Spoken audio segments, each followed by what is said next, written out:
than you? They don't really know who Nas is. If he's 22, he's born in '03. Not all of them, some of them know. Jim, on the other hand, didn't back down. He started barking back, hitting the gym and talking like he's ready for war. But this isn't just about rap anymore. It's about power. It's about legacy. And it's about 50 reminding everyone who's really untouchable. The tension between Jim Jones and Nas isn't new either. Jones was never better than Nas. Jim Jones will never be better than Nas. And this is coming from somebody that's not a Nas fan. I love Dipset. I love the Diplomats. I love Bird Gang. But we not about to start rewriting history because Jim Jones got confidence. 50 Cent has always been known for being petty, smart, and dangerous when it comes to beef. And this time, Jim Jones might have picked the wrong moment to diss Nas.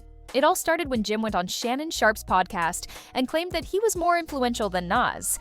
He said the younger generation doesn't even know who Nas is, and that he's been more impactful on the culture. That was bold. But what made it worse was that Jim used to praise Nas. Just a year ago, he said Nas was one of his favorite rappers growing up. Now suddenly, he's more influential. 50 Cent didn't respond with a diss track. He didn't even mention Jim by name. Instead, he posted a federal wiretap transcript on Instagram, one that fans believe is connected to Jim Jones. It was the same wiretap from Tekashi 6ix9ine's 2018 trial, where a person labeled as Individual One was caught on tape talking about violating Tekashi. That same Individual One is believed to be Jim Jones, though he was never officially charged. But 50 knows how to make things messy without saying too much. From that moment, the internet exploded. Fans began digging up old videos, past interviews, and shady clips of Jim. It goes way back to 2002 when Nas dissed Cam'ron's album Live on Hot 97.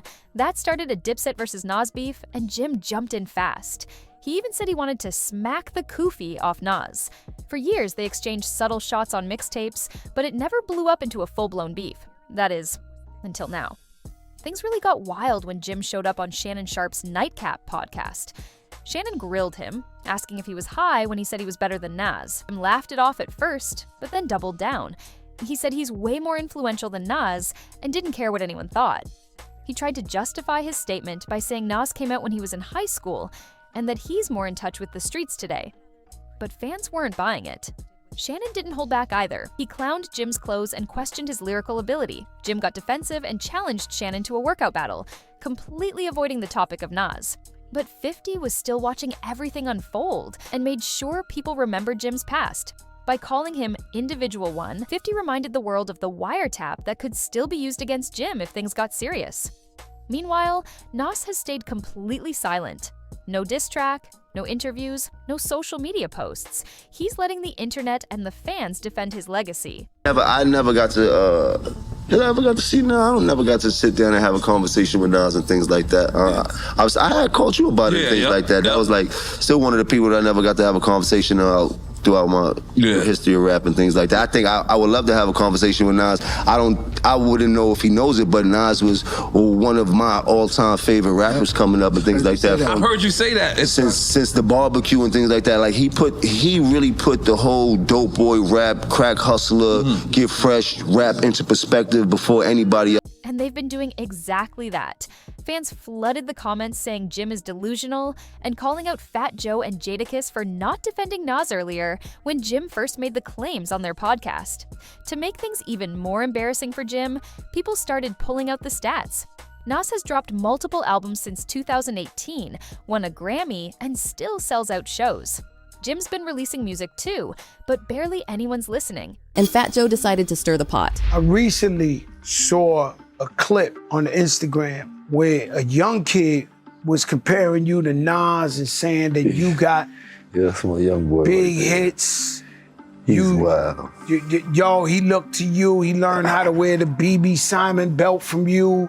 He got his swag. Like, how crazy is that? Because in my era, you know what I'm saying, Nas is like a god. In my era. Yet he keeps talking, trying to prove he's still relevant. Even though Jim claims this is just smart marketing and that his streams go up every time he goes viral, he's playing with fire. Because if Nas ever decides to respond with a diss track, it won't be pretty. Nas doesn't need to say much. One track from him could shut everything down. But while Nas keeps quiet, 50 is still lurking in the background. And here's the scary part. When 50 Cent goes silent, that's usually when he's planning something. He doesn't just talk, He pulls receipts, flips the internet, and turns small drama into career-ending moments. If he's holding onto more wiretaps, more receipts, or more shady info, Jim might have just stepped into something way bigger than rap beef.